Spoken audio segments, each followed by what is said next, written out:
لله نحمده ونستعينه ونستغفره ونؤمن به ونتوكل عليه ونعوذ بالله من شرور أنفسنا ومن سيئات أعمالنا من يهده الله فلا مضل له ومن يضلل فلا هادي له ونشهد أن لا إله إلا الله وحده لا شريك له ونشهد أن محمدًا عبده ورسوله الذي أرسل إلى الناس كافة بشيرا ونذيرا وداعيا إلى الله بإذنه وسراجا منيرا أما بعد أعوذ بالله من الشيطان الرجيم يا أيها الذين آمنوا اتقوا الله حق تقاته ولا تموتن إلا وأنتم مسلمون يا أيها الناس اتقوا ربكم الذي خلقكم من نفس واحدة وخلق منها زوجها وبث منهما رجالا كثيرا ونساء واتقوا الله الذي تساءلون به والأرحام إن الله كان عليكم رقيبا يا أيها الذين آمنوا اتقوا الله ولتنظر نفس ما قدمت لغد واتقوا الله إن الله خبير بما تعملون أعوذ بالله من الشيطان الرجيم يا أيها الذين آمنوا قوا أنفسكم وأهليكم نارا ووقودها الناس والحجارة عليها ملائكة غلاظ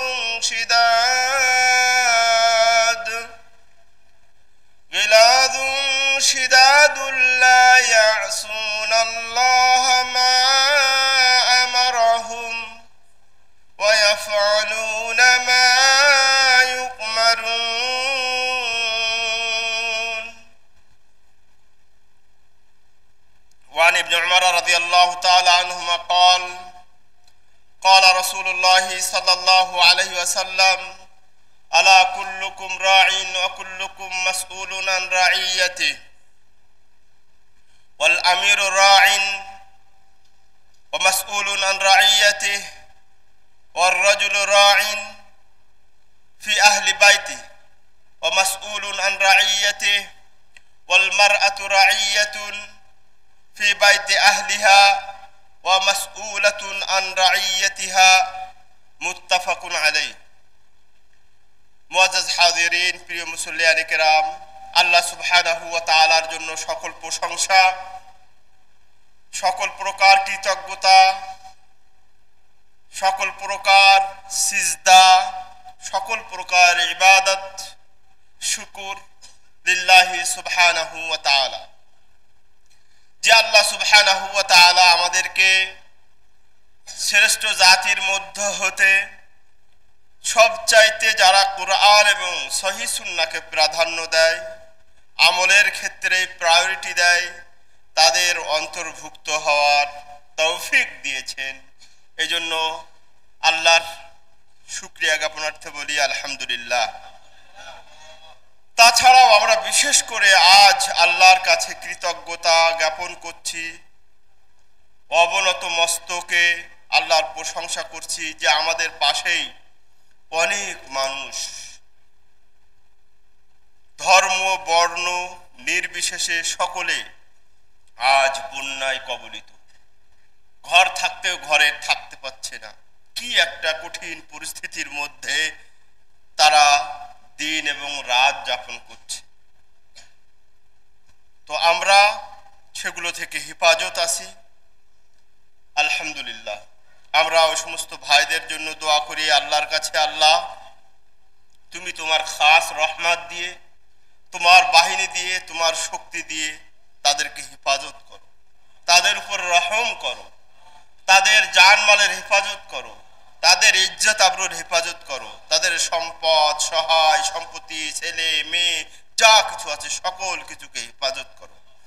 এবং যদি কেউ এর পিছিয়ে কোনো কাজ করে থাকে, চক্রান্ত করে থাকে, আল্লাহ তোমার দরবারে বিচার দিয়ে যাচ্ছে, আল্লাহ তাদেরকে বিচার করো, তাদেরকে তোমার আযাব দিয়ে ধ্বংস করে দাও। আল্লাহুম্মা আরিনা ফীহিম আযাইবা কুদরাতিক, তাদের কাছে তোমার শক্তির প্রদর্শন দেখতে চাই আল্লাহ। অতঃপর সালাত ও সালাম বর্ষিত হোক আমাদের নবী, শেষ নবী, সর্বোত্তম নবী, সর্বশ্রেষ্ঠ নবী মুহাম্মদুর রাসূলুল্লাহ সাল্লাল্লাহু আলাইহি ওয়াসাল্লামের উপর, যে নবী তার উম্মতের জন্য অত্যন্ত দয়ালু, যে নবী একজন মানুষের পরিবার কেমন হবে, সমাজ কেমন হবে, রাষ্ট্র কেমন হবে, সবকিছুর বর্ণনা যিনি করে গেছেন, দিয়ে গেছেন, দেখিয়ে গেছেন, সেই নবীর উপরে সালাত ও সালাম। আল্লাহুম্মা সাল্লি আলাইহি আল্লাহুম্মা বারিক আলাইহি। প্রিয় মুসল্লিয়ানে কেরাম, আজকে আমি একটি বিষয় নিয়ে আলোচনা করব মনে করছি, সেটি হচ্ছে ইসলামী আদর্শ পরিবার গঠনে আমাদের করণীয়। একটা ইসলামী আদর্শ পরিবার গঠনে আমাদের করণীয়। আমরা সকলে জানি ইসলামী রাষ্ট্র বিনির্মাণে কোরআন ও সহিহ সুন্নাহ ভিত্তিক সমাজ বিনির্মাণে ফার্স্ট স্টেপ হচ্ছে, প্রথম স্টেপ হচ্ছে পরিবার সংশোধন করা, পরিবার ইসলামী অনুশাসনে গঠিত করা, তৈরি করা। কারণ পরিবারই হচ্ছে একটি সমৃদ্ধ, সুখময় ইসলামী সমাজ এবং ইসলামী রাষ্ট্রের প্রথম ফাউন্ডেশন। অতএব ফাউন্ডেশন যদি সুন্দর করা যায়, ইসলামাইজড করা যায়, কোরআন এবং সহিহ সুন্নাহর অনুশাসনে পরিচালনা করা যায়, তাহলে সমাজ পরিচালনা করা সহজ হয়ে যায়। পরিবার এবং সমাজ যদি ইসলামী অনুশাসনে পরিচালনা করা যায়, সেইভাবে গড়ে তোলা যায়, কোরআন সুন্নাহর বাস্তবায়ন যদি পরিবার এবং সমাজে বাস্তবায়ন করা যায়, তাহলে রাষ্ট্রে ইসলামী বাস্তবায়ন তেমন কঠিন হবে না। কারণ আপনার পরিবার সব ইসলাম মানে, আপনার সমাজ ইসলামী অনুশাসনে চলছে, বাকি শুধু রাষ্ট্র। রাষ্ট্রে তো ফেরেশতা বাস করে না, রাষ্ট্রে বাস করে কারা? এই পরিবারের লোকগুলো, এই সমাজের লোকগুলো। অতএব আপনি যদি আপনার পরিবারকে ইসলামাইজেশন করতে পারেন, তাদেরকে ইসলামী অনুশাসন অনুযায়ী চালাতে পারেন, আপনার সমাজে যদি কোরআন এবং সহিহ সুন্নাহর অনুশাসন কায়েম করতে পারেন, অটোমেটিক্যালি আপনার রাষ্ট্র হয়ে যাবে ইসলামী রাষ্ট্র। তো আমার আজকে তিনটে পার্টের মধ্যে ফার্স্ট পার্ট, সেটা হচ্ছে ইসলামী পরিবার কিভাবে গঠন করা যায় সেটা নিয়ে কথা বলবো। যেমন আমরা জানি একটা বিল্ডিং, যদি বিরাট একটা বিল্ডিং করবেন, 6 তলা, 5 তলা, 10 তলা, 15 তলা, যত তলা করবেন না কেন, সেই অনুযায়ী কিন্তু তার ফাউন্ডেশন মজবুত করতে হয়। আপনি বিল্ডিং করবেন 20 তলা, আপনি ফাউন্ডেশন দিচ্ছেন হালকা হালকা রডে, কাজ হবে? ওটা টিকবে? 20 তলা বিল্ডিং করলে টিকবে? আপনাকে এখানে যত গ্রেড, হাই গ্রেড মিলে আছে, সেটা যদি আপনার ফাউন্ডেশনে দেন, তাহলে আপনি এরপরে 10 তলা 15 তলা করতে পারবেন। কিন্তু আপনি দিচ্ছেন 12 ইঞ্চি ফাউন্ডেশনে, রড দিচ্ছেন কত? 12 ইঞ্চি, এর উপরে 10 তলা হবে? তাহলে আপনার পরিবার যদি আপনি সংশোধন করেন, আপনার বডিতে যদি আপনি ইসলাম আনতে পারেন, আপনার ছেলে মেয়ে, স্ত্রী পুত্রকে যদি ইসলামী অনুশাসন মানাতে পারেন, সেই অনুযায়ী চালাতে পারেন, তাহলে আপনার এর উপরে যে সমাজ, ইসলামী সমাজ বিনির্মাণের কথা বলেন, রাষ্ট্রীয় বিনির্মাণের কথা বলেন, হবে। আর আপনার পরিবার আছে 6 মিলি রড 10 মিলি রডের মতো, সেখানে আপনার শরীরে ইসলাম নেই, আপনার প্যান্ট থাকে টাকনুর নিচে, আপনার দাড়ি রসুলের মতো হয় না, আপনার ড্রেস রসুলের মতো হয় না, আপনার অমুক পরিবারে খুঁজলেও ইসলাম পাওয়া যাচ্ছে না, আমি আপনি যতই চাই উপরের পরবর্তী স্টেপগুলোতে ইসলাম পাওয়া কঠিন হয়ে যাবে। তো আজকে প্রথম যে ফাউন্ডেশন স্টেপ সেটা হলো পরিবার। পরিবারকে কিভাবে ইসলামী করা যায়, করলে কি লাভ হবে, সেটা নিয়ে কথা বলবো ইনশাআল্লাহ। ওয়া মা তাওফীকি ইল্লা বিল্লাহ আলাইহি তাওয়াক্কালতু ওয়া ইলাইহি উনীব। প্রিয় মুসল্লিয়ানে কেরাম, একটা পরিবারে প্রথমত 3টা পার্ট থাকে। একটা হচ্ছে মা বাবা, স্বামী স্ত্রী, সন্তান সন্ততি, এটা নিয়ে পরিবার। পরিবারে কারা থাকে? মা বাবা, স্বামী স্ত্রী, ছেলে মেয়েরা, সন্তান সন্ততি। এই 3জনকে কিভাবে ইসলামাইজ করবেন, কিভাবে একে অপরের হক আদায় করবেন, কিভাবে কোরআন সুন্নাহ অনুযায়ী চালাবেন, সেটা আজকে কথা বলবো ইনশাআল্লাহ। প্রথমত বাচ্চাদের কথা আছে, কারণ বাচ্চা সবার কাছে, দাদা দাদির কাছে নাতি পুতনি যেমন খুবই আদরের, মা বাবার কাছে তো তাদের কলিজার টুকরা, অতএব তাদের হক দিয়ে আগে আসি, তাই না? তো আমরা সবাই চাই ইসলামী পরিবার, ইসলামী সমাজ, ইসলামী রাষ্ট্র, অথচ আমার ছেলেকে কোরআন শেখাচ্ছি না, আমার ছেলেকে নামাজ পড়াচ্ছি না, আমার ছেলেকে বিশুদ্ধ আকীদা কি বোঝাচ্ছি না, আমার ছেলেকে ইসলামী শিক্ষা কি, অনুশাসন কি, সেগুলো বোঝাচ্ছি না। ইসলামী পরিবার গঠন করা সম্ভব না। তো এই ইসলামী পরিবার যদি আপনি চান, প্রথমে আপনার ছেলে মেয়েদের দিকে খেয়াল করতে হবে, তাদেরকে ইসলামী মাইন্ডের গড়ে তুলতে হবে, ইসলামী অনুশাসন মেনে তাদেরকে ছোট থেকে প্র্যাকটিসিং করাতে হবে, প্র্যাকটিসিং বাচ্চা করে, শিশু করে গড়ে তুলতে হবে। প্রথমত যখন বাচ্চা হবে, বিয়ের কথাটা আমি যাচ্ছি, পরে যাব, বা এখানেও এটা আনা যেতে পারে।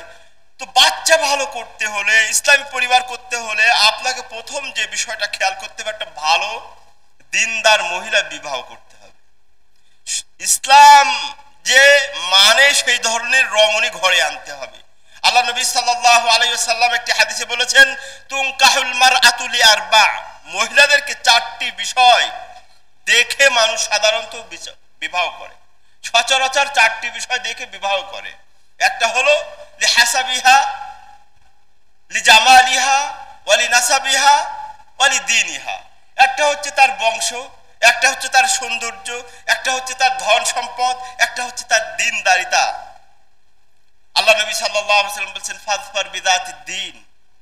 এই 4টের মধ্যে যেটা প্রাধান্য দিবে, প্রায়োরিটি দিবে, সেটা হচ্ছে ধর্মকে। আগে ধর্মকে প্রাধান্য দাও, তারপরে সৌন্দর্য, তারপরে অন্যান্য কিছু দেখো। তাহলে এই গাছ থেকে যে বাচ্চাটা আসবে, সেই বাচ্চাটা সুন্দর হবে, সেই বাচ্চাটা ইসলামী অনুশাসন মেনে চলবে, সেই ছেলে মেয়ে আপনার চক্ষু শীতলকারী হবে, সে নামাজ পড়বে, সে বিশুদ্ধ আকীদা ধারণ করবে, সে সুন্দর হয়ে গড়ে উঠবে। কিন্তু আমরা কি করি? বিবাহের সময় আমরা অনেককে দেখেছি, আমাদের কাছে অনেকে কন্ট্যাক্ট করে, বলে আগে সৌন্দর্যটা দেখি আর ধন সম্পদটা দেখি, দিনটা পরে আসবে, করে নেব। এটা বলি, কি বলি? যে আগে সৌন্দর্যটা দেখি, সুন্দরী হোক, আর ধন সম্পদ দেখি, দিনদারিতে মানে ধর্মের ব্যাপারটা পরে আসবে, ওটা করে নেওয়া যায়, পরে নামাজ পড়বে, সমস্যা নেই। আল্লাহ রসুল কি বললেন? ফাযফার বিযাতিদ দ্বীন, ধর্ম সাইডটাকে আপনি আগে প্রাধান্য দিবেন, সেটা আল্লাহ রসুলের নির্দেশ, আপনি সেটা দিচ্ছেন না। আপনি দিচ্ছেন কি? সৌন্দর্যকে, তারপর ধন সম্পদকে। আপনি কেন এটা বলছেন না যে আমি যদি ধর্মীয় একটা সুন্দরী, ধর্ম মানে অনুশাসন করে, প্র্যাকটিস করে, ধর্মীয় সব কিছু অনুযায়ী চলে, এই মেয়েটাকে নেই, আল্লাহ এর বদৌলতে আমাকে ধন সম্পদ দেবে, ভালো দেবে, সেটা বলেন না কেন? আল্লাহ বলেছেন না বিয়ের ব্যাপারে, ইউগনিহুমুল্লাহু মিন ফাযলিহি, বিবাহ করলে আল্লাহ কি করেন? ধনী করেন, আল্লাহ বরকত দেন। দেখেন না আপনি, আমি যখন বিবাহ করিনি কত টাকা ইনকাম ছিল, এখন আলহামদুলিল্লাহ বিবাহের পরে বেশি ইনকাম বেড়ে যায়, বাচ্চা হলে আরো বেড়ে যায়, তাই না? এটা আমাদের সবাই মানে আমরা বাস্তব জীবনে আমরা দেখি এটা। কিন্তু আপনি সেটা বলছেন না কেন যে আমি একটা ধর্ম মানে দিনদার মহিলা বিবাহ করি, বাদ বাকি ধন সম্পদ আল্লাহ দিয়ে বাদ বাকি পরে দেখব, সেটা তো আমি বলছি না। তাহলে এই জায়গাটা আগে ঠিক করতে হবে, তারপর যখন বাচ্চা চলে আসবে তখন বাচ্চাকে কি করতে হবে, বাচ্চা চলে আসলো, বাচ্চার নাম যখন রাখবেন, আকিকার সময় নাম রাখতে হয়, তাই না? এই আকিকার সময় নাম রাখতে হয়। নামটা রাখি ওই ওয়েস্টার্ন ওয়ার্ল্ড, এই আমাদের পাশে যারা শত্রু, সব সময় আমাদের মুসলমানদের বিরুদ্ধে চক্রান্ত করে, কি করে আমাদের দেশকে ধ্বংস করবে, কি করে আমাদের দেশকে ডুবানো যাবে, কি করে আমার অর্থনীতি ধ্বংস করা যায়, কি করে আমার সমাজনীতি, কি করে আমার যুবকের ক্যারেক্টার, কি করে আমার স্ত্রী, আমার মা বোনদের চরিত্র নষ্ট করে যায়, সব সময় সিরিয়াল দিয়ে যারা ব্যস্ত, তাদের নামে নাম রাখার বড় শখ করেন। তাহলে আপনার ছেলে তো ভালো হবে না, আপনার ছেলে তো প্র্যাকটিসিং হবে না, আপনার ছেলে নামাজি হবে না, আপনার ছেলে বিশুদ্ধ আকীদার উপরে অটল থাকবে না। নামটা রাখতে হবে ইসলামী নাম, সুন্দর সুন্দর নাম যেগুলো কোরআন সুন্নাতে এসেছে, সাহাবীদের নাম, যেটা ইসলামী নাম সেটা রাখতে হবে। এটা যেমন খেয়াল রাখতে হবে প্রথমে। দ্বিতীয়ত, আকিকা করার ব্যাপারে এখানে সুন্নাহ পদ্ধতি অনুসরণ করতে হবে। আল্লাহ নবী সাল্লাল্লাহু আলাইহি ওয়াসাল্লাম বলেছেন, কুল্লু নাফসিন আও কুল্লু মাউলুদিন মারহুনাতুন বিআকিকা, প্রত্যেক ভূমিষ্ঠ বাচ্চাই আল্লাহর কাছে বন্ধক থাকে, মানে আল্লাহর কাছে দায়বদ্ধ থাকে, আকিকার নিচে সে দায়বদ্ধ থাকে। আকিকা করলে সে দায়বদ্ধতা মুক্তি হয়। কিন্তু আপনি ছেলে হলে দুটো 7 দিনের দিন খাসি বা ছাগল কুরবানি দিতে হয়, মেয়ে হলে একটা, আপনি তা না করে বিদাতি আকিকা ঢুকাচ্ছেন ওই কুরবানির সঙ্গে ভাগ নিয়ে। এটা কোনো হাদিসে নেই, দুনিয়ার কানা হাদিসেও নেই। জয়ীফ হাদিস তো দূরের কথা, সহিহ হাদিস ওগুলো বাদ, কানা হাদিসেও নেই। বুঝতে পেরেছেন? এটা কিয়াস দিয়ে করে। কিয়াস দিয়ে করবেন কেন? সাহাবারা করেন নাই, রসুল করেন না আকিকা হাসান হুসাইনের পক্ষে, সাহাবীরা করেননি, হাদিসে আছে, সেটা বাদ দিয়ে আপনি বিদাতি আকিকা শুরু করেছেন। তো ওই ছেলের ওই প্রথম বিদাত দিয়ে শুরু করেছেন, এর কতটুকু ভালো হবে? যখন ছেলে আর একটু বড় হচ্ছে, ছেলেকে প্রথমত আকীদার খেয়াল রাখতে হবে। আমরা বলি আকীদার কথা, আপনারা বলেন এই কোত্থেকে খালি আকীদা আকীদা আকীদা। দেখেন আল্লাহ রাসূল বাচ্চাদেরকে কিভাবে আকীদা শিখাচ্ছে। ইবনে আব্বাসকে বলছেন, ইয়া গোলাম, বাচ্চা, ও বাচ্চা শোনো, ইহফাদিল্লাহ ইয়াহফাদুক তাজিদহু তুজাহাক, আল্লাহকে হিফাজত করো। মানে আল্লাহ কি বিপদে পড়ছে নাকি আল্লাহকে হিফাজত করতে হবে? না, আল্লাহর যে হুকুম আহকাম বিধি বিধান সেটাকে হিফাজত করো, তাহলে তাজিদহু তুজাহাক, তোমার বিপদের সময় সামনে পাবে আল্লাহকে। এবার আল্লাহর রাসূল বাচ্চাদেরকে আকীদা শিক্ষা দিচ্ছেন কি দেখেন, ওয়া আলাম, বাচ্চারা জেনে নাও, বাচ্চাদেরকে শিক্ষা দিচ্ছেন, আমাদেরও শিক্ষা দিতে হবে।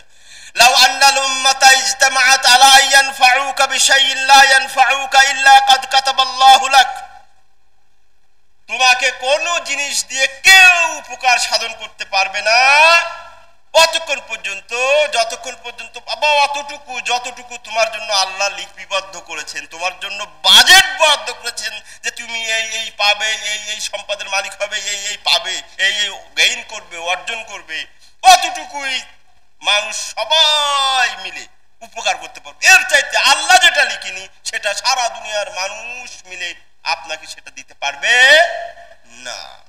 আবার আল্লাহর নবী এর পরে বলছেন, ও আলাম, আরো একটা বিষয় জানো, লাউ আন্নাল উম্মাত, বলছে লাউ ইজতামাউ আলা ইয়াদুররুকা, যদি পুরো দুনিয়ার মানুষ চায় তোমাকে ক্ষতি করতে, লা ইয়াদুররুকা ইল্লা কাদ কাতাবাল্লাহু আলাইক, তোমার ক্ষতি সাধন করতে পারবে না, তোমার অনিষ্ট করতে পারবে না, যতটুকু তোমার ব্যাপারে তোমার বিরুদ্ধে লেখা হয়েছে যে এই ক্ষতির সম্মুখীন হবে, তোমার আমলনামায় আছে, তোমার তাকদিরে আছে, তোমার ভাগ্যে লেখা হয়েছে, এর বেশি ক্ষতি কেউ করতে পারবে না। রুফিয়াতিল আকলাম ওয়া জাফফাতিস সুহুফ, কলম আল্লাহ উঠিয়ে নিয়েছে, যা লেখার লিখেছে খাতা বন্ধ করে দেওয়া হয়েছে, ভাগ্যের খাতা। ঠিক আছে? তাহলে দেখেন এখান থেকে বাচ্চাদেরকে, গোলাম বাচ্চা ইবনে আব্বাসকে শিক্ষা দিচ্ছেন, আমাদেরকেও শিক্ষা দিতে হবে। এই ধারণা যদি ওদের মধ্যে আমরা দিতে পারি, এই আকীদা ঢুকাতে পারি যে সব কিছু দেওয়ার মালিক কে, ক্ষতি করার মালিক কে, রুজি রুটি দেওয়ার মালিক কে, সন্তান দেওয়ার মালিক কে, সব কিছু দেওয়ার মালিক আল্লাহ, আবার কেউ ক্ষতি করতে পারবে না শুধু আল্লাহ ছাড়া। আল্লাহ চাইলে ক্ষতি হবে, না চাইলে কেউ ক্ষতি করতে পারবে না। এই আকীদা, এই ভরসা, এই তাওয়াক্কুল যদি এদের মধ্যে ঢুকায় দিতে পারি, তাহলে ওরা একটা পরমাণু অস্ত্র হয়। ঠিক না? এটা হলো আকীদার ব্যাপার। সময় একটু হয়ে গেছে, আমি আর উদাহরণ দিচ্ছি না। তাহলে আকীদা ঠিক করতে হবে, আকীদা সব ওদেরকে আল্লাহ রিলেটেড করতে হবে। কিন্তু আমরা কি করি, আমি নিজে চোখে দেখেছি, আমাদের চাইতে আপনারা আরো বেশি দেখেন, বাচ্চাদেরকে টাকা দিয়ে মাজারে পাঠিয়ে দিচ্ছে, ছাগল দিয়ে পীরের কাছে পাঠিয়ে দিচ্ছে, খাজার কাছে পাঠিয়ে দিচ্ছে, দেয় না? দেয় না? তাহলে ওর সব কিছু আকীদা এই জায়গায় নষ্ট করে দিচ্ছে। আর আল্লাহর নবী বাচ্চাদেরকে সব কিছুতে আপনার কল্যাণে অকল্যাণে তাওয়াক্কুলে চাওয়ায় পাওয়ায় সব কিছু আল্লাহর রিলেটেড করে দিচ্ছে। আর আমরা করছি কি, মাজার রিলেটেড, মাজারে পাঠিয়ে দিচ্ছি, খানকায় পাঠিয়ে দিচ্ছি, বাবার কাছে পাঠিয়ে দিচ্ছি, আকীদা এখানে নষ্ট হয়ে যাচ্ছে। এরপরে কি দেখবো, বাচ্চাদেরকে আল্লাহ নবী সাল্লাল্লাহু আলাইহি ওয়াসাল্লাম বলেছেন এটা আকীদার দিক। এরপরে যখন একটু বড় হচ্ছে, তাদের ইবাদতের দিকটাও ঠিক রাখতে হবে, খেয়াল রাখতে হবে। আল্লাহ নবী বলছেন মুরু আওলাদাকুম ওয়াহুম সাবউ সিনিন ওয়াহুম আবনাউ সাবউ সিনিন, যখন বাচ্চারা ছেলে মেয়েরা 7 বছরে উপনীত হয়, তখন তাদেরকে নামাজের সালাতের নির্দেশ দাও। কে বলেছেন? তাদেরকে একটু অভ্যাস করো, সাথে নাও। আর ওয়াদরিবুহুম আলাইহা ওয়াহুম আবনাউ 10 সিনিন, আর 10 বছর যখন হয়ে যায়, 3 বছর আপনি তাকে ট্রেনিং দিচ্ছেন, প্র্যাকটিস করাচ্ছেন, সাথে নিচ্ছেন। তারপর 3 বছরে যদি না শুনে, সালাত না পড়ে, তাহলে তার কি করো? প্রহার করো, মারো। তাহলে আল্লাহর নবী দেখেন কিভাবে শিক্ষা দিচ্ছেন।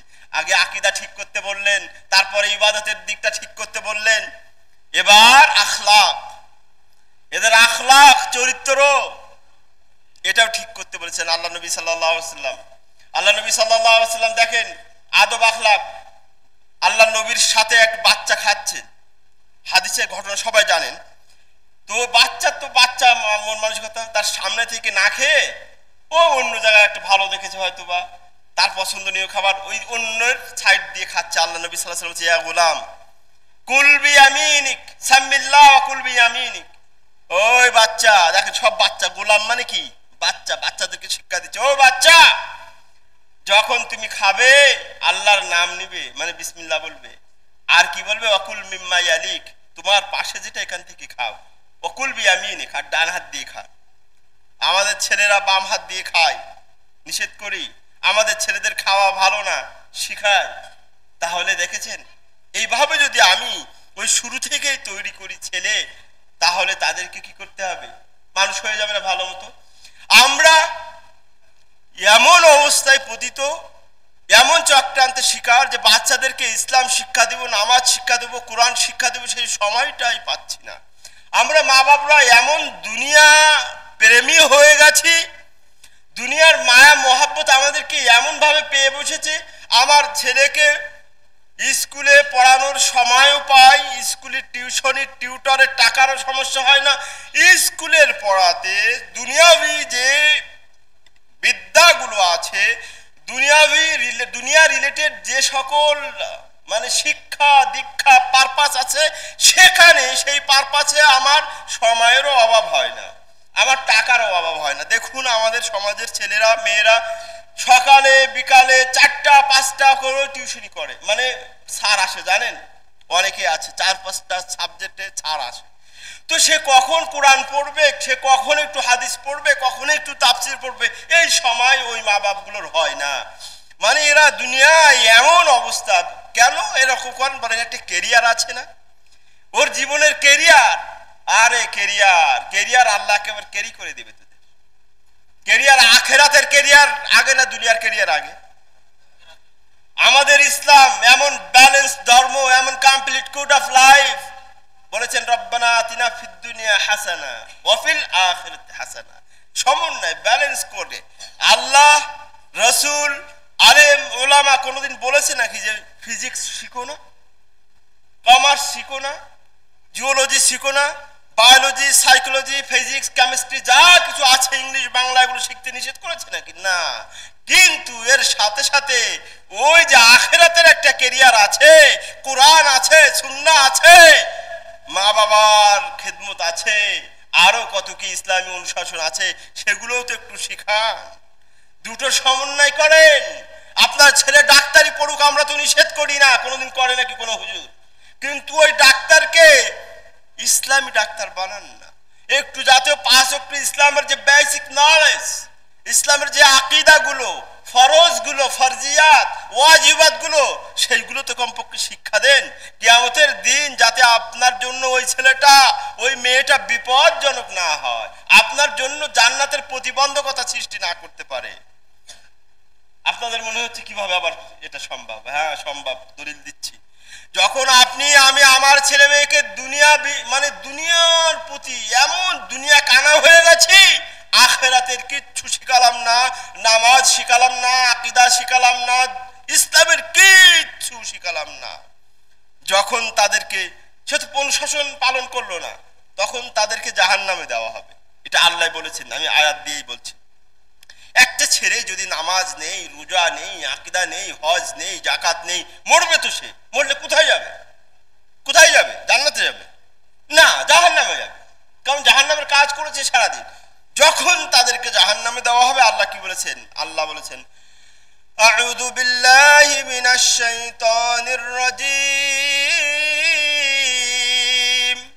রব্বানা আরিনাল্লাযাইনি আযাল্লানা মিনাল জিন্নি ওয়াল ইনস নাজআলহুমা তাহতা আকদামিনা লিয়াকুনা মিনাল আসফালিন। আল্লাহ সুবহানাহু ওয়া তাআলা এখানে বলেছেন, দেখেন, রব্বানা আরিনাল্লাযাইনি, যখন আমাদের ছেলে মেয়েরা মিসগাইড হয়ে, ওই যে আমরা কিচ্ছু শিখাই না, জাহান্নামে যাবে। এখানে যদিও দুটো তাফসীর এসেছে, তো জিন এবং মানব জাতির মধ্যে হইতে, আমরা তো দুইজনের তো হিসাব নিকাশ, এরা তো জান্নাত অথবা জাহান্নামে যাবে, তাদের মধ্যে হতে যখন আমাদের ছেলে মেয়েরা বা আমাদের গাইডেন্সে যারা আছে, আমাদের তত্ত্বাবধানে অনুশাসনে যারা আছে, তারা যখন জাহান্নামে যাবে, তখন বলবে, রব্বানা আরিনাল্লাযাইনি আযাল্লানা, এ আমাদের রব, আমাদের সামনে উপস্থিত করো ওই তাদেরকে দুইজনকে যারা আমাদেরকে মিসগাইড করেছে, খালি ফিজিক্স পড়িয়েছে, কেমিস্ট্রি পড়িয়েছে, বায়োলজি পড়িয়েছে, সোশিওলজি, জুওলজি, বাংলা, অঙ্ক, ইংরেজি, কোরআন পড়ায় নাই, সুন্নাহ পড়ায় নাই, আকীদা পড়ায় নাই, নামাজ পড়ায় নাই, রোজা জানায় নাই, কিচ্ছু শিখায় নাই, যাকাত শিখায় নাই, ওদেরকে আনো, কি করবে? আদর করবে না। নাজআলহুমা তাহতা আকদামিনা লিয়াকুনা মিনাল আসফালিন, বলে আমরা তো জাহান্নামে যাব, ওদেরকে পায়ে পিষ্ট করে নিয়ে একেবারে জাহান্নামের নিম্ন গহ্বরে নিয়ে যাব। অথচ তার পিছে আপনি লাখো লাখো টাকা খরচ করেছেন ডাক্তার বানাতে, এই করতে, ইঞ্জিনিয়ার বানাতে, সেই করতে, হ্যাঁ, কিন্তু ইসলাম শিখার নাই। যে আপনার সমস্যা ইঞ্জিনিয়ার বানিয়েছেন এটাই না, আপনার প্রবলেম ডাক্তার বানিয়েছেন এটাই না, প্রবলেমটা কি? তাকে ইসলাম শিখার নাই। এই জন্য বাচ্চাদের খুব খেয়াল করতে হবে, তাদেরকে একটু ইসলাম শিখাতে হবে, একটু না শিখালে এই অবস্থা, বুঝতে পেরেছেন? আমার তো আরো কথা বলার ছিল, কিন্তু সময় শেষ হয়ে যাচ্ছে। তাহলে প্রথমে বাচ্চাদেরকে ঠিক করতে হবে, পরিবারের 3টে পার্ট নিয়ে কথা বলেছিলাম না, ওদেরকে ইসলামী শিক্ষায় শিক্ষিত করেন, তারপরে ডাক্তার বানান, ইঞ্জিনিয়ার বানান, তারপর ওরা হবে চক্ষু শীতলকারী, ওরাই আপনার চক্ষু শীতলকারী হবে। তা না হলে ওই দাঁড়িয়ে পেশাব করার যদি অভ্যাস করেন, কোরআন সুন্নাহ বিমুখ করেন, তাহলে আপনার জানাজাটা পর্যন্ত পড়বে না, মরে গেলে আপনাকে রব্বির হামহুমা যে দোয়া সেটাও করবে না, খালি কবরে পিটা খাবেন, ফেরেশতারা হাতুড়ি দিয়ে পিটাবে, ওটাই যথেষ্ট। আর যদি তাদেরকে এই দোয়া কালাম শিখিয়ে যান, তাহলে যখন বলবে রব্বির হামহুমা কামা রব্বায়ানি সগীরা বলে যখন দোয়া করবে, তখন আল্লাহ ওই ফেরেশতারা বলবে স্টপ স্টপ, আর মারিস না। যখন বলবে আল্লাহ আমার পিতামাতাকে কবরে একটু সুখে রাখো, শান্তিতে রাখো, তাদের আযাবকে মাফ করো, তখন আযাব অফ হবে, আযাব স্টপ করে দেওয়া হবে, বুঝতে পেরেছেন? তাহলে ওদের নিয়ে খুব সিরিয়াসলি আগাতে হবে। ওরা হয় আপনাকে জান্নাতে নিয়ে যাবে, তা না হলে জাহান্নামে নিয়ে যাবে। ওরা এমন সম্পদ, ওরা চাকুর মতো, চাকু দিয়ে যেমন ভালো কাজ করা যায়, আবার খারাপ কাজ করা যায়, হত্যা করা যায়, আবার আম কেটে হুজুরদের খাওয়ানো যায়, এই দিয়ে আবার জিহাদ করা যায় তলোয়ার দিয়ে, তাই না? এরকম কিন্তু, তাই এদের ব্যাপারে একটু সতর্ক হতে হবে, ঠিক আছে? তো এদেরকে কি করবেন? আপনি স্কুলে পড়াচ্ছেন, ঠিক আছে, আপনি একটা হুজুর রেখে দেন, কোরআনটা শুদ্ধ করে শিখান, নামাজ কিভাবে শুদ্ধভাবে পড়তে হয় ফুল এ টু জেড শেখান। সিয়ামের ফরজিয়াতগুলো, যাকাতের ফরজিয়াতগুলো, 5টা যেই আরকান আছে এগুলো শেখাবেন, ঠিক আছে? বিশুদ্ধ আকীদা শেখাবেন, তা না হলে কিন্তু ওরা আপনার জন্য কঠিন অবস্থা সৃষ্টি করে। বললাম, শোনালাম না, তাই না? আর ওদের ব্যাপারে তো আপনাকে জিজ্ঞাসিত হতে হবে। ওই যে একটা হাদিস বললাম ইবনে উমর থেকে, বুখারী মুসলিমের হাদিস, যদিও এটা মুসলিমের শব্দ সম্ভবত, মুসলিমে এসছে আবার বুখারী মুসলিম দুটো এসছে বিভিন্ন শব্দে। আল্লাহ নবীর প্রখ্যাত সাহাবী ইবনে উমর বলছেন, আলা কুল্লুকুম রাঈন ওয়া কুল্লুকুম মাসউলুন আন রাইয়াতি, তোমরা সবাই গার্ডিয়ান, এক এক বাড়ির গার্ডিয়ান। অতএব ওই আপনার গার্ডিয়ানশিপে, আপনার পরিচালনায় যারা আছে তাদের সকলের ব্যাপারে কিয়ামতের দিন জিজ্ঞাসিত হবেন।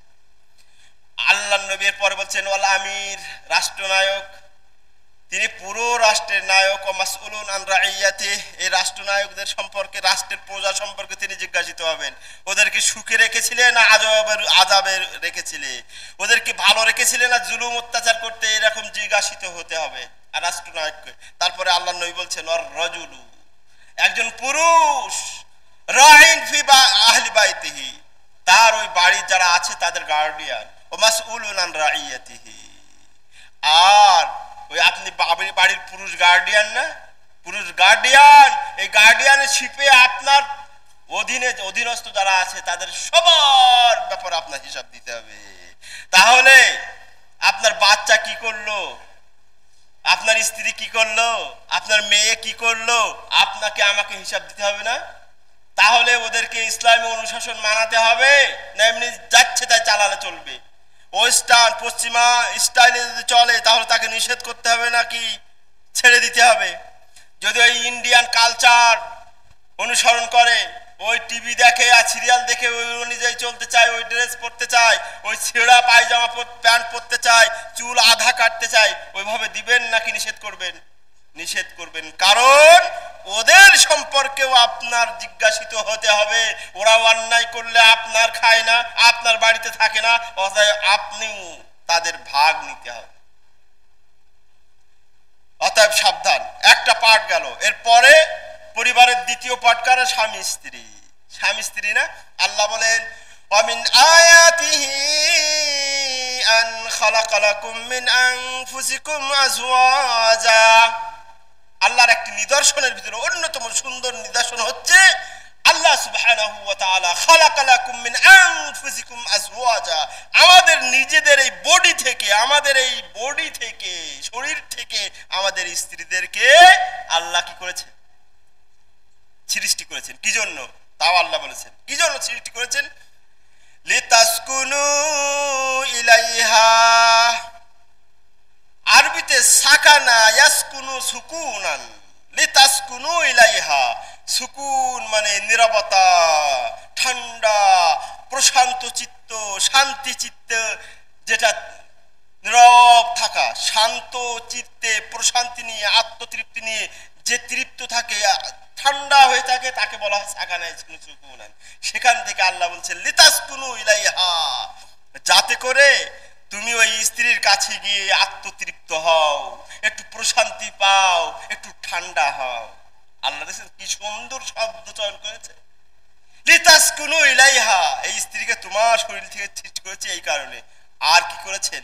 ওয়াজআলা বাইনাকুম মাওয়াদ্দাতা ওয়া রাহমা, এবং তোমাদের মধ্যে মাওয়াদ্দা ভালোবাসা সৃষ্টি করেছেন, ওয়া রাহমা, এবং রহমতের করেছেন, রহমত ঢেলে দিয়েছেন, তাই না, একে অপরের ব্যাপারে। কিন্তু যদি ওই স্ত্রী ইসলামী অনুশাসন না মানে, তাহলে তার কাছে গেলে সুকুন পাওয়া যাবে না দুনিয়ার জাহান্নাম? বলে না, কেউ বলে যদি স্ত্রী খারাপ হয় বলে দুনিয়ার জাহান্নাম পেয়েছে, আবার যদি স্ত্রী ভালো হয় তাহলে কি বলি যে দুনিয়ার জান্নাত। তো স্ত্রী এই ধরনের, যেমন আল্লাহ বললেন এই ধরনের নিতে হলে, এই শান্তি পেতে হলে কি করতে হবে বলেন তো? বব কাটিং করে, যে মেয়েরা প্যান্ট শার্ট পরে, জিন্স পরে, ওই ধরনের বউ আনতে হবে নাকি? ওইটা মানে জাহান্নাম আনলেন। ওই ধরনের বউ, ছেলে বউ, পুত্রবধূ আনলেন, নিজের বউ আনলেন, মানে কি জাহান্নাম করাই করে আনলেন। দেখবেন যখন বিয়ে করবেন ইসলামী অনুশাসন মানে কিনা, পর্দা করে কিনা, সৌন্দর্য মোটামুটি হলেই চলবে, কিন্তু দিনটা আগে। আরে এই মহিলা যদি আপনার অত সুন্দরী না হয়, দিন থাকে, এর কারণে আপনি জান্নাতে যাবেন, কত সুন্দর সুন্দর হুর পাবেন। কিন্তু এইখানে সুন্দরী দেখে বপ নিলেন, জিন্স পরা হাফ প্যান্ট পরা মহিলা নিলেন, এ তো এখানে একটু সুন্দরী যা পাইলেন পাইলেন, আখেরাতে একেবারে জাহান্নামে নিয়ে ঠেলে দিয়ে। বুঝতে পেরেছেন? তো এই জন্য স্বামী স্ত্রীর ব্যাপারে বিয়ের সময় খুব খেয়াল করতে হবে, দিন এবং সৌন্দর্য আগে রাখতে হবে, তারপরে ধন সম্পদ বংশ ওইসব খেয়াল। আল্লাহ নবী সাল্লাল্লাহু আলাইহি ওয়াসাল্লাম কি বলেছেন বিয়ের ব্যাপারে? বলছে মান তারজাউনা দীনাহু ওয়া খুলুকাহু ফানকিহুহু, যার চরিত্র যার দ্বীনদারিতা তোমার দেখেছি পছন্দ হয়ে গেছে, ফানকিহুহু, তাকে বিয়ে দিয়ে দাও। তাকে কি দিয়ে দাও? বিয়ে দিয়ে দাও। আল্লাহর নবীর সাহাবীদের বিয়ের ঘটনা আমরা জানি না? জানি না? তারা সবাই দ্বীনদারিতে, ওই যে উমর রাদিয়াল্লাহু তাআলা আনহুর ঘটনা, তার ছেলের ঘটনা, নাতির ঘটনা, কি সব দ্বীনদারিতা দেখে বিয়ে দিয়েছেন। আলী রাদিয়াল্লাহু তাআলা আনহুর কাছে ফাতেমাকে দিয়েছেন, কি দেখে? দ্বীনদারিতা। কেন? রাসূলের মেয়ে, ইচ্ছা করলে কার কাছে দিতে পারতেন? কার কাছে দিতে পারতেন বলেন তো? কিন্তু আলী দেখেছে দিন ধর্মে সব কিছুতে আলীকে দিয়ে দিলেন, তাই না? অর্থাৎ দিন দেখতে হবে আগে। আর আমরা আরেকটা জিনিস খেয়াল করব, আমরা একে অপরের ওই যে বিয়ে করার সময়, এটা তো দেখলাম, প্রথম দেখলাম মেয়ে, এবার বিয়ে করার সময় কি হয়, উল্টো নিয়ম হয়ে গেছে। শরিয়াত যেটা বলে সেটা না। যে আমাদের বাড়িতে ভাড়াটিয়া আছে, ভাড়াটিয়া এক ছেলে আর এক মেয়ের সাথে প্রেম করেছে, এখন বিয়ের প্রস্তাব গেছে, তো ছেলে বাবা চেয়েছে কত? 4 লাখ টাকা। কয় লাখ? 4 লাখ টাকা। পরে মেয়ের, ওরা হলো ভাড়াটিয়া, গার্মেন্টস শ্রমিক, রিক্সা চালায়, বাবা রিক্সা চালায়, বউ এই, ও 4 লাখ টাকা দিবে কই?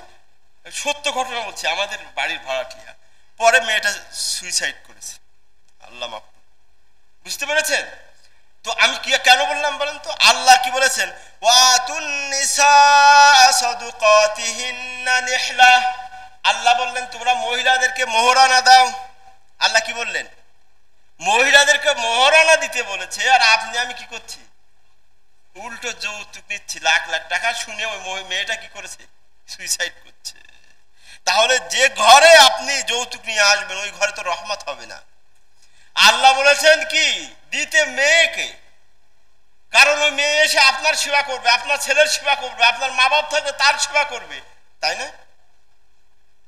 কিন্তু আপনি কি করলেন? উল্টো নিচ্ছেন। এটা তো উল্টো করলেন, ইসলামী শরিয়াতের উল্টো করলেন, কোরআন সুন্নাহর খেলাফ কাজ করলেন। অতএব আপনার খুবই কম সুখময় হওয়ার সম্ভাবনা থাকে। এখন মহিলা আনলেন বাড়িতে, অন্যের একটা মেয়েকে আনলেন মোহরানা দিয়ে, যৌতুক নেবেন না, ঠিক আছে তো? যৌতুক নেবেন না, যৌতুক নেওয়া জায়েজ না, যৌতুক নেওয়া জায়েজ না, হারাম, জানেন তো? যদি মেয়ের জন্য কিছু দেয় আপনি শর্ত ছাড়া সেটা নিতে পারবেন। তারপরে আল্লাহ বললেন ঠিক আছে, ঘরে চলে এসছে অন্যের মেয়ে, স্ত্রী হয়ে কিভাবে কি করব, তার সাথে কিভাবে ডিল করব? আল্লাহ বলছেন ওয়াশিরুহুন্না বিল মারুফ, তাদের সঙ্গে সুন্দর সুন্দর ব্যবহার করো। কি? তার সাথে চলা ফেরা ডিল করতে হবে খুব সুন্দর, ভালো, মারুফ। মারুফ মানে কি? সুন্দরভাবে সৎ ব্যবহার করতে হবে। কিন্তু আমাদের একটা সমস্যা হলো, স্বামী স্ত্রীর উভয়ের জন্য বলছি, আমরা বাইরে কথা বলি খুবই মিষ্টি, অন্যের মেয়ের সাথে যখন মানে ফোনে কথা বলি অন্য মেয়ের সাথে, ওরে বাবা, মনে হয় কথায় মধু ঝরে পড়ছে। আবার যখন নিজের স্ত্রীর সাথে এটা দিস না, ওটা দাও না, এই অবস্থা, মানে মধু শেষ। আবার অন্য অবৈধ যখন কথা বলে অন্যের সাথে, আরে হাসি, মনে হয় যে গোলাপ ফুলের টুকরা এটা, আর মধুর চাক, সুন্দরবনের মধু পড়তে থাকে। আর নিজের বউ, নিজের স্ত্রী, স্বামী স্ত্রী যখন কথা বলে, বলে সুন্দরবনের সুন্দরী কাঠ, খটখট খটখট করে কথা বলে, আর মধুহীন না। সবচেয়ে আপনজন, সবচেয়ে প্রেম যে পাবে দুনিয়ায়, সে কে? সে হলো আপনার স্বামী স্ত্রী। এখানেই যত আপনি মধু ঝরাবেন, এখানেই যত আপনার মিষ্টতা, এখানেই যত আপনার সফটনেস, কিন্তু এখানে নেই, বাইরে। ওরে বাবারে, সব কঠিন অবস্থা, আর ঘরে নেই। আল্লাহ বললেন ওয়াশিরুহুন্না বিল মারুফ, একে অপরকে বলছেন, ঠিক আছে, সুন্দর সুন্দর কথা বলতে হবে, ভালো, তার সঙ্গে হেসে হেসে কথা বলতে হবে, সুন্দরভাবে, মিষ্টিভাবে, ঠিক আছে? আবার আল্লাহ বলেছেন, আল্লাহ নবী বলেছেন ওয়াস্তাউসু বিন-নিসাই খায়রা, মহিলা তো আনলে, একটা অন্যের মেয়ে আনলে বাড়িতে কামলার মতো খাটাবে, নিজের কাপড় ধোয়াবে, ছেলে মেয়ের কাপড় ধোয়াবে, মা বাবার কাপড় ধোয়াবে, ঘর মুছাবে, রান্না করাবে, এই করাবে, ছেলে পেলের কত কাজ করাবে, ঠিক আছে, কিন্তু একটা জিনিস খেয়াল রাখো উম্মত, বলে কি, বলে ওয়াস্তাউসু বিন-নিসাই খায়রা, মহিলাদের ব্যাপারে একটু ভালো, ওয়াস্তাউসু বিন-নিসা, মহিলাদের ব্যাপারে একটু কল্যাণকর হও, খালি কামলার মতো কাজের মেয়ের মতো খাটিও না, খাটায়ও না, কিন্তু আমরা কাজ করাতেই থাকি। আল্লাহ নবী সাল্লাল্লাহু আলাইহি সাল্লাম কি করতেন, আমি বসে বসে টিভি দেখছি, আমি বসে বসে মোবাইল টিপছি, আমি বসে বসে অন্য কাজ করছি, আর বউ খেটে খেটে মরে যাচ্ছে। আল্লাহ নবীকে মা আয়েশা, বুখারী মুসলিমের হাদিস, আল্লাহ নবীকে মা আয়েশাকে জিজ্ঞেস করছে, কাইফা কানা নবী সাল্লাল্লাহু আলাইহি সাল্লাম ফি আহলি বাইতিহি, পরিবারের সঙ্গে নবী কেমন ছিলেন, মা আয়েশাকে জিজ্ঞেস করছেন, বলছেন কানা ইয়াহলিবু শাত, নবী যখন, এই নবী রাষ্ট্রনায়ক, পুরো ব্যস্ত, নবীর মতন ব্যস্ত রাষ্ট্রনায়ক কেউ আছে, দাওয়াত কত ব্যস্ত, যখন ঘরে আসতেন বলতেন কানা ইয়াহলিবু শাত, দুগ্ধ পান, ছাগল দোয়াতে, ওয়ায়ুসাইদু, এবং তার স্ত্রীদের ঘরের কাজে সাহায্য করতেন, রান্না বান্নার ঘরের কাজ মানে কি, আর আমরা এগুলো করবেন, এতে কি হবে, হৃদ্যতা, এতে কি হবে, ভালোবাসা সৃষ্টি হবে। স্ত্রীদেরকে একটু সময় দিতে হবে, স্ত্রীরা সময় চায় আপনার কাছে, কিন্তু আমরা বন্ধু বান্ধব নিয়ে আড্ডা মারি, বাজারে আড্ডা মারি, চায়ের স্টলে বসি, কিন্তু বউর কাছে বসতে চাই না, এইটা ঝামেলা, এটা কিন্তু বাস্তব, আমরা তো সব ফেস করি। এখন সবচেয়ে বেশি যে মাসলা আমাদের কাছে আসে এখন জানেন কি, তালাক আর ডিভোর্স, সবচেয়ে বেশি মাসলা এটা। কারণ কি, কারণ আপনি পরকীয়ায় ব্যস্ত হয়ে যাচ্ছেন, অন্যের পিছে সময় দিচ্ছেন, অন্য মহিলার পিছে সময় দিচ্ছেন, অন্যের সাথে মিষ্টি ভরে মধু ভরে কথা বলছেন, মনে হচ্ছে কথায় মধু ভ্যাকসিন দিয়ে কথা বলছে, এমন অবস্থা, আর বউর কাছে খবর নেই, তাই না? বউকে সময় দিতে হবে। আবার আমরা যারা স্ত্রীরা, মা বোনরা আছি, তাদের জন্য বলছি, আরে মা বোনদের আরেক সমস্যা, সেটা হলো যখন মা বোনেরা, আমাদের স্ত্রী, আমাদের বোনেরা, আমাদের ঘরের যারা পরিবার, আমাদের সহধর্মিনীরা যখন বাইরে যায়, ওরে বাবারে, সাজ মানে বিউটি পার্লার, নিজে একটা বিউটি পার্লার, সাজ, বালার, ঠোঁট পালিশ, নোল পালিশ, পাই পালিশ, যত পালিশ আছে সব পালিশ করে বাইরে যাবে, পার্টিতে যাচ্ছে, যত রকম পালিশ আছে, পরার আছে, মাখার আছে, মেখে যাচ্ছে। আর বেচারি যখন ঘরে থাকে, আমরা যে আছি, আমগুর জন্য একটু সাজা দরকার না? ওই আমগুর সামনে কাজের মহিলা, আমাদের সামনে সবসময় থাকে কি, কাজ শেষ করে একটু খেয়াল রাখবেন, একটু কাজটা শেষ করে একটা তো ফ্রি টাইম থাকে, সেই সময় একটু ভালো হয়ে সেজে গুজে থাকবেন, একটু হাস্যোজ্জ্বল কথা বলবেন, মিষ্টি মিষ্টি কথা বলবেন, তাহলে না স্ত্রী, পুরুষেরা অন্যের প্রতি অ্যাট্রাকটিভ কম হবে, আকর্ষণ কম হবে। তুমি আমাদের স্ত্রী, মায়েরা, বোনেরা যদি খ্যাট খ্যাট খ্যাট খ্যাট খ্যাট খ্যাট করে আর ওই কামলা মহিলার মতো থাকে, তাহলে আমরা ওই বাইরে যখন সাজগুজ দেখবো, ওইদিকে আমাদের নজরটা যাবে, শয়তান খুঁজাবে, বলে দেখ যাচ্ছে একটা, তাই না ব্যাপারটা? এর জন্য আমাদের স্ত্রীদেরকেও খেয়াল করতে হবে, স্ত্রীদেরকেও খেয়াল করতে হবে। আর একটা জিনিস হলো, এই যে দাম্পত্য জীবনকে সুখী করতে হলে ধৈর্যের, আপনারা তো সবাই আমাদের চাইতে আরো বেশি বুঝে, ধৈর্যের কিন্তু ব্যাপক একটা পরীক্ষা দিতে হবে। আমরা আল্লাহ নবীর একটা হাদিসের কথা বলি, যখন আল্লাহ নবী সাল্লাল্লাহু আলাইহি সাল্লামের একটা হাদিসের ওর সারাংশ, সেটা হলো কি, যে আমাদের স্ত্রীরা অনেক সময় সাধারণত ভুল করে, বিভিন্ন অন্যায় করে ফেলে, কিন্তু আমরা সাথে সাথে কি করি, ধমক দেই, ঝগড়া করি, মারি, অনেকেই মারে। আল্লাহ নবী সাল্লাল্লাহু আলাইহি সাল্লাম তার স্ত্রীদের কোনোদিন কাউকে মারে না, আমরাও আলহামদুলিল্লাহ আমাদের এই হাত দিয়ে কোনোদিন টাচ হয় নাই, আলহামদুলিল্লাহ। স্ত্রীদেরকে মারে, স্ত্রীদেরকে ঝগড়া করে, স্ত্রীদেরকে এই করে সেই করে। আল্লাহ নবী বলছেন, ও আমার উম্মাত, পুরুষেরা শোনো, যখন স্ত্রীর একটা অপরাধ দেখছো, একটু সমস্যা দেখছো, একটু দুর্বলতা দেখছো, ওই যে তার ভালো সাইড গুলো, কল্যাণের সাইড গুলো স্মরণ করো। এই তরকারিতে লবণ হয় নাই, এই নিয়ে তুমি কিয়ামত বানিয়ে দিও না ঘরটা, তাকে যাচ্ছে তাই মা বাপ তুলে গালি দিও না, বকাবাজি করো না, ঝগড়া করো না, কারণ এই যে তোমার, এটা আমার পক্ষ থেকে বলছি, এই যে তোমার তরকারিতে লবণ কম দিয়েছে বা ঝাল বেশি দিয়েছে, কারণ কি, তোমার ছেলের স্কুলে যাওয়ার সময় হয়ে গেছিল, তোমার মেয়ের নাস্তা বানাতে সে ব্যস্ত ছিল, এই জন্য ব্যস্ততার কারণে হয়তো হয়েছে। ছেলে সন্তান কার? আপনার না? আপনি চিন্তা করেছেন একটা স্ত্রীর ব্যাপার? আপনার খেয়াল করবেন, স্ত্রী আপনাকে সেবা দেয়, আপনার মনোরঞ্জন পূরণ করে, আপনার কাপড় ধোয়, আপনার খানা তৈরি করে, আপনার মা বাপের খানা তৈরি করে, তাদের কাপড় ধোয়, তাদের সন্তুষ্টি অর্জন করতে হয়, আপনার ওই 4-5টা ঘরে জন্ম দিচ্ছেন সেগুলোর সব খেয়াল রাখতে হয়। মানুষ কয়জন? মানুষ কয়জন? তো সে তো একটু এদিক সেদিক হবে। একটা মানুষ এত লোক সার্ভিস দিয়ে পারে তো না, সেটা তো একটু আমার মাথায়, এটা আপনার সবাই মাথায় রাখবেন যে সে একা কত লোক ডিল করে, একা কত লোক সামলায়। আর আমি কি? আমি তো আমি বাস, আমি খালি চাকরি করি আর আসি আর খাই আর রাজা। এই বাদ দাও, ওই ডাল দাও, মানে চাকরি করে বিরাট বড় রাজা হয়ে গেছে, আর তো কিছু না, সব হলো স্ত্রীর উপরে। তো এই জন্য একটু খেয়াল রাখতে হবে যে একটা মানুষ কত কষ্ট করে, সে তো একটু ত্রুটি হবেই, তার তো একটু অপরাধ হবেই। কিন্তু না, আমরা কি পান থেকে চুন খসলে কিয়ামত? না, এগুলো করা যাবে না, এগুলো করা যাবে না। তাহলে আপনার ঘর সুখময় হবে না, আপনার কি শান্তি পাবেন না, আপনি শান্তি পাবেন না, ঘর হয়ে যাবে জাহান্নাম, ঘর হয়ে যাবে কি জাহান্নাম। আর যদি একটু ধৈর্য ধরেন, ধৈর্য ধরেন, তাহলে কি জান্নাত ইনশাআল্লাহ। আর আমার মা বোনদের আরো একটা জিনিস বলি, আমার মা বোনদের একটা, মানে যারা ঘরের মহিলা থাকে স্ত্রী হিসাবে, তাদের আরেকটা বিষয় বলি, স্মরণ করিয়ে দিই। আমাদের এই সমস্ত যারা স্ত্রী আছেন, বোনেরা আছেন, তাদেরকে বলি, আমরা অনেক সময় শ্বশুর শাশুড়িকে, আমি যার কামাই খাচ্ছি, যার কামাই খাচ্ছি, যে হাজবেন্ডের, ওই হাজবেন্ডের বাবার জমিতে আমি থাকছি, মানে ওই বউটা কার কার জায়গায় থাকছে? ওই শ্বশুর শাশুড়ির জায়গায় থাকছে। কিন্তু অনেক মেয়ের কাছে, অধিকাংশ মেয়ের কাছে জামাইটা মধু, জামাইটা ইলিশ মাছ, আর ওই জামাইয়ের, ওই হাজবেন্ডের মা বাপ হলো কাটা। ওইটা হলো কি?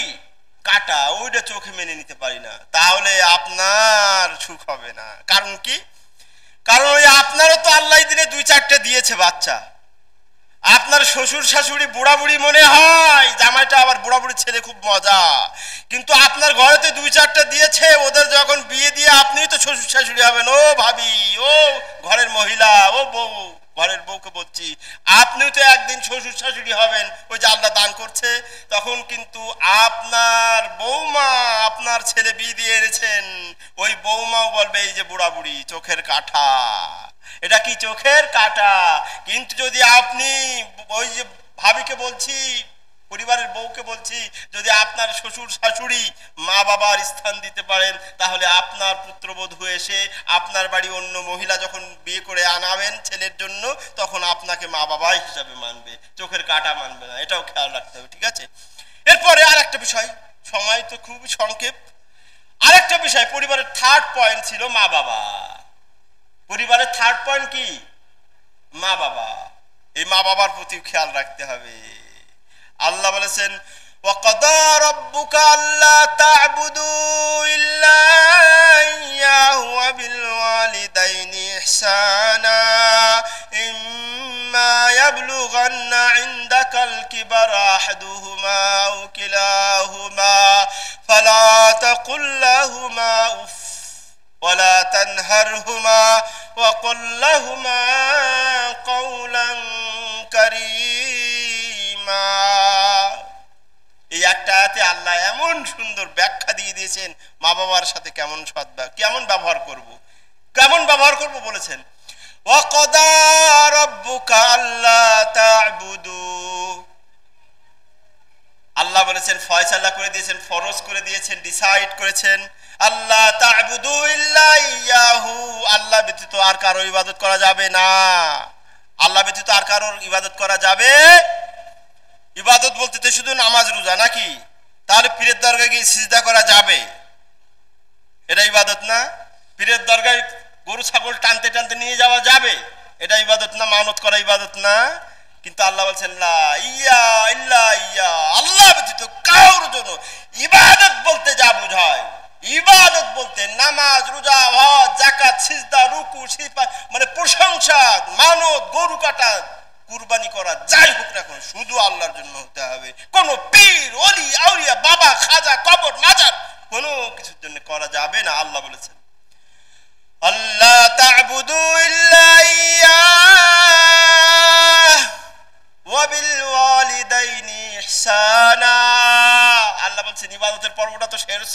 আল্লাহর সাথে। এর পরপরই যে ফরজটা তোমার উপরে, ওয়াবিল ওয়ালিদাইনি ইহসানা, মা বাবার সাথে সৎ ব্যবহার করো, সুন্দর ব্যবহার করো। কখন করবো আল্লাহ বলছে ইম্মা ইয়াবলুগান্না ইনদাকাল কিবারা আহাদুহুমা আও কিলাহুমা। দেখছেন আল্লাহ বেশি জানেন, আমরা বেশি জানি। মা বাবা যখন বয়স্ক হয়ে যায়, বয়স বিরুদ্ধ হয়, তখন তো একটু উল্টোপাল্টা বেশি করে। যখন মোটামুটি কম বয়স থাকে তখন তো সমস্যা হয় না। এই জন্য বলছে ইম্মা ইয়াবলুগান্না, বলছে যখন পৌঁছাবে তাদের দুইজন অথবা একজন, দুইজন হোক অথবা একজন হোক, দুইজন তো বেঁচে থাকতে নাও পারে, একজন হতে পারে, হচ্ছে তারা যখন বয়স বিরুদ্ধ হয়ে তোমার কাছে পৌঁছাবে, তোমার কাছে আসে 80 বছর বয়স, 85 বছর বয়স, এই অবস্থায় যদি পাও, তারা বিভিন্ন রকম অ্যাটিটিউড করবে, ব্যবহার করবে, কথা বলবে, তাই না? তারা তো বাচ্চার মতো হয়ে যায় বয়স হয়ে গেলে। আল্লাহ বলছেন ফালা তাকুল্লাহুমা উফ, তাদের ব্যবহারে কষ্ট পেয়ে বলো না উফ, কি শুরু করছে, বলা যাবে না। বলছে ওয়ালা তানহারহুমা, ধমক দেওয়াও যাবে না, ধমক দেওয়াও যাবে না। কি করব তাহলে? আল্লাহ বলছেন ওয়াকুল্লাহুমা কাওলান কারীমা, তাদের জন্য সুন্দর সুন্দর মিষ্ট কথা বলো। উফ, কত সুন্দর আয়াত, তাই না? কিন্তু আজকে আমরা দেখি মাঝে মধ্যে যখন অনলাইনে দেখি, সোশ্যাল মিডিয়াতে, মাকে মারতে মারতে টেনে হেসে নিয়ে যায়। দেখেন না আপনারা? আমরা অনেক দেখেছি, আমাদের কাছে অনেক পাঠায়, মা বাবাকে মারে। ওই হাত কি, ওই হাত ধ্বংস হবে না? মা বাবার শরীরে তুই কিভাবে হাত উঠাস? যে মা বাবা তোকে না খেয়ে খাইয়েছে, যে মা বাবা না পড়ে বাচ্চাদেরকে পড়ায়, নিজে সারা রাত জেগে থাকে যাতে বাচ্চা একটু আরামসে ঘুমায়, নিজের রক্ত পানি করে তোকে দুধ করে খাওয়াচ্ছে, নিজে সারা দিন মাঠে রোদে বর্ষায় কাজ করে তোর মুখে দুটো অন্ন উঠিয়ে দিতে পারলে বাবা মা খুশি। সেই মা বাবাকে মারা, সেই মা বাবাকে ধমক দেওয়া, সেই মা বাবাকে পরিবার থেকে বের করে দেওয়া, এটা কোনো মুসলমান করতে পারে? কোনো বিবেকবান মানুষ করতে পারে?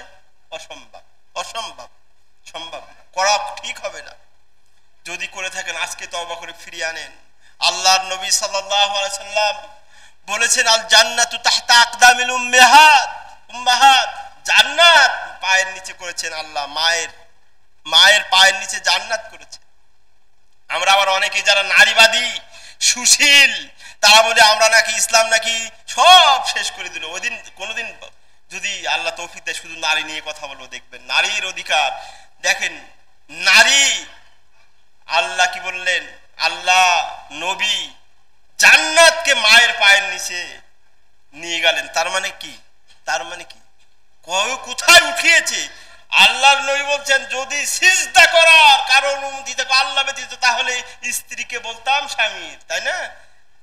যাই হোক, ইসলাম কত অধিকার দিয়েছে সেটা আমাদের ওই সমস্ত সুশীলদের চোখে ধরে না, পড়বে না, এসব ইসলাম পড়ে না, বুঝবে কি? তো যেটা বলতেছিলাম, মা বাবার ব্যাপারে একটু খেয়াল রাখতে হবে। আল্লাহ নবী সাল্লাল্লাহু আলাইহি সাল্লাম এক হাদিসে বলেছেন, তিরমিজির হাদিস, রিদাল্লাহু ফি রিদাল ওয়ালিদাইন সাখাতুল্লাহ ফি সাখাতিল ওয়ালিদাইন। মা বাবার সন্তুষ্টিতে আল্লাহ সন্তুষ্টি হয়, মা বাবার অসন্তুষ্টিতে কি হয়? আল্লাহ অসন্তুষ্টি। মা বাবার দোয়া যদি পাওয়া যায় পৃথিবীতে, আল্লাহ নবী সাল্লাল্লাহু আলাইহি ওয়াসাল্লাম আর এক হাদিসে বলে ইজতানিবুস সাবআল মুবিকাত, ধ্বংস করে দেয় এমন 7টি কাজ থেকে দূরে থাকো। তার ভিতরে একটি বলছে নুকুল ওয়ালিদাইন, মা বাবার অবাধ্য হওয়া, তাদের না দেখা, তাদের সাথে সৎ ব্যবহার না করা। এগুলো মানুষকে ধ্বংস ডেকে আনে। মা বাবা যদি দোয়া করে দেয় শেষ, যদি ভালো করে ভালো, খারাপ করলে খারাপ। আমি একটা হাদিসের ঘটনা বলি, ওর সময় তো নেই, 2 মিনিট সময় নেই। জুরাইজের ঘটনা, জুরাইজ সাহাবী জুরাইজের ঘটনা জানেন না? জুরাইজ রাদিয়াল্লাহু তাআলা আনহু অত্যন্ত ইবাদতগার ছিলেন, অত্যন্ত পরেজগার। আমি 2 মিনিট সময় নিচ্ছি বেশি, এই ঘটনা বলে শেষ করব। জুরাইজ অত্যন্ত ইবাদত করতেন, নফল নামাজ পড়তেন, অন্যান্য তো করতেনই। তো একদা তিনি নফল নামাজ শুরু করেছেন, তার মা ডাকছে, বারবার ডাকছে জুরাইজ জুরাইজ। তখন জুরাইজ বলছে আমি কি নামাজ আল্লাহর জন্য পড়ছি, এটা ছাড়বো নাকি মায়ের ডাকে এ করবো, সাড়া দেবো? বুঝে উঠতে পারছে না, বলছে না ঠিক আছে আল্লাহর জন্য নামাজ পড়ছি, নামাজটা কন্টিনিউ করি। মা বাবা মার কথা আর সাড়া দিলেন না। 3 বার ডাকার পরে মা কি হলো, অসন্তুষ্ট হয়ে গেল। তখন মা একটা বদদোয়া করে কি করলো, বলছে মা একটা বদদোয়া করে দিল যে তুই বেইজ্জতি না হয়ে তুই দুনিয়া থেকে যাবি না, তুই বেইজ্জতি না হয়ে দুনিয়া থেকে যাবি না। তখন কি হলো, ওই সময়কার হাদিসের ঘটনা বলছে, আমরা ফাও কথা বলি না, তো কোরআন সুন্নাহর বাইরে বলি না। ওই সময়কার একজন যে নর্তকী, জেনাকারীর ব্যভিচারিণী তো ওই সময় ছিল যারা ভাড়ায় খাটে। তো এক ব্যভিচারিণী এক রাখালের দ্বারা গর্ভবতী হয়ে গেছে। তারা দুইজন জেনা করেছে। তো ওই ব্যভিচারিণী ওই যে মহিলা গর্ভবতী হয়েছে কার দ্বারা, এক রাখালের দ্বারা। তো এখন বিচার, সমাজে বিচার আসছে, বলে কি হয়েছে কি হয়েছে, বিচার দিচ্ছে, বলে আমার এই যে গর্ভধারণ করছে। বলে তোমার এই গর্ভধারণের করেছো কার দ্বারা হয়েছে এটা, বলে জুরাইজ। নাউজুবিল্লাহ, জুরাইজ করেছে? সম্ভব না। জুরাইজ হলো খুব সাহাবী, যে এত পরেজগার, সব সময় নামাজ রোজায় ব্যস্ত থাকতো, সে কি এগুলো করেছে না। কিন্তু ওই যে মা বলেছে, বদদোয়া করেছে কি, যে তুই বেইজ্জতি না হয়ে দুনিয়া থেকে যাবি না, সেই বেইজ্জতি। পরবর্তীতে এটা জানাজানি হয়েছে যে জুরাইজের কাজ না, এটা অমুকের কাজ। ওই শিশু যখন ওইটা ভূমিষ্ঠ হলো, ওই ভূমিষ্ঠ শিশু বলছে যে আমার বাবা অমুক রাখাল। বুঝতে পেরেছেন? তাহলে মা বাবার যেটা বলতে চাচ্ছিলাম, মা বাবা যদি বদদোয়া করে এই অবস্থা। আর যদি আমি নিজে দেখেছি, অনেকে আপনারা দেখেছেন, মা বাবার দোয়ায় অনেক কিছু অর্জন সম্ভব। আল্লাহ সুবহানাহু ওয়া তাআলা, আমরা যেটা বললাম আজকে, আমাদের ছেলে মেয়ে স্ত্রী পুত্র মা বাবা নিয়ে সবার যার যার হক যাতে আমরা আদায় করতে পারি, করে যাতে আমরা একটা সুন্দর ইসলামী পরিবার গঠন করতে পারি, যাতে করে আমরা দুনিয়ায় সুখী হতে পারি, আখিরাতেও সুখী হতে পারি, সেই তৌফিক দান করুন, আমিন। এখন খুতবা শেষ, একটা বিষয় যেটা না বললে এটা আমার অপরাধ হবে, আমার উপরে জুলুম হয়ে যাবে আপনাদের উপরে। সেটা হচ্ছে আমার এই ভাইয়েরা, নোয়াখালী, ফেনী, লক্ষ্মীপুরের যে বন্যা অবস্থা দেখেছেন? এটা তো বিবেকে মেনে নেয় না, এমন কঠিন অবস্থা। আল্লাহ প্রথমে দোয়া করেছে, আল্লাহ যারা এর পিছনে ষড়যন্ত্র করেছে, যারা এটা করেছে, আল্লাহ তুমি তাদেরকে ধ্বংস করে দাও, তাদেরকে এর চেয়ে আরো বড় বিপদে ফেলো। আল্লাহ আমাদের ভাইদেরকে হেফাজত করো, তাদেরকে রক্ষা করো, তাদের জান মালকে হেফাজত করো। আর একটা কাজ তো করা লাগবে, শুধু দোয়া দিয়েই যদি হতো তাহলে তো নবীরা যুদ্ধ করা লাগতো। শুধু দোয়া দিয়ে যদি হতো তো নবীর দোয়া তো কবুল হয়ে যেত, এত যুদ্ধের দরকার ছিল? কিন্তু আল্লাহ নবী, আল্লাহ এটা নিয়ম করেছে, বলছে দোয়ার সাথে সাথে দাওয়াও দরকার। মানে কি, এদের জন্য যেমন দোয়া করছি, সাথে সাথে কি করতে হবে, সহযোগিতা দিতে হবে। মসজিদ থেকে একটা টিম যাবে, এক্ষুনি করবো না, তাহলে আবার বিতর্কিত হয়ে যাবে। নামাজের পরে সবাই দিয়ে যাবে। এটা কিন্তু মনে করেন আপনারও কাছে, আল্লাহ আপনাদের হেফাজত করেছে না? যদি ওই জায়গায় হতেন, আমি হতাম, কি অবস্থা বলেন তো? আমিও আমার পক্ষ থেকে দেব, আপনারা সবাই দিয়ে যাবেন। আর যে পারবেন না, যার কাছে টাকা নেই আমার কাছে নেবেন, কিন্তু একটা লোকও যাবেন না খালি হাতে। ঠিক আছে তো? কথা দিলেন আমারে? যার, আমি বললাম কথা দিচ্ছি এই মেম্বারে দাঁড়িয়ে, যার কাছে টাকা নেই আমার কাছে নেবেন, যার কাছে টাকা নেই আমার কাছে নেবেন, আমি দেবো তার পক্ষ থেকে। কিন্তু একটা লোক যাতে না খালি হাতে যায়, ঠিক আছে? তাদের জন্য ইনশাআল্লাহ আমরা কিছু সহযোগিতা করবো। আল্লাহ তৌফিক দান করুন, আমিন। ইন্নাল্লাহ তাআলা জাওয়াদুন কারীম মালিকুম বারুর রাউফুর রাহিম।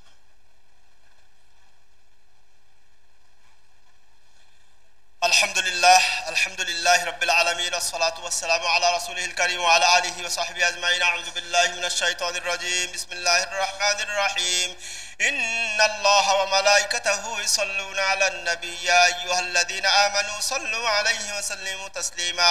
আল্লাহুম্মা সাল্লি আলা মুহাম্মাদ ওয়া আলা আলি মুহাম্মাদিন কামা সাল্লাইতা আলা ইব্রাহিম ওয়া আলা আলি ইব্রাহিম ইন্নাকা হামিদুম মাজিদ। আল্লাহুম্মা বারিক আলা মুহাম্মাদিন কামা বারাকতা আলা ইব্রাহিম ওয়া আলা আলি ইব্রাহিম ইন্নাকা হামিদুম মাজিদ। রব্বানা আতিনা ফিদ দুনিয়া হাসানাহ ওয়া ফিল আখিরাতি হাসানাতাও ওয়া কিনা আযাবান নার। রব্বানা যালামনা আনফুসানা ওয়া ইল্লাম তাগফির লানা ওয়া তারহামনা লানাকুনান্না মিনাল খাসিরিন। রব্বিরহামহুমা কামা রাব্বায়ানি সগীরা, রব্বিরহামহুমা কামা রাব্বায়ানি সগীরা, রব্বিরহামহুমা কামা রাব্বায়ানি সগীরা। ইবাদাল্লাহ রাহিমাকুমুল্লাহ, ইন্নাল্লাহা ইয়া'মুরুকুম বিল আদলি ওয়াল ইহসান ওয়া ইতা'i যিল কুরবা ওয়া ইয়ানহা আনিল ফাহশাই ওয়াল মুনকারি ওয়াল বাগি ইয়া'iযুকুম লা'আল্লাকুম তাযাক্কারুন।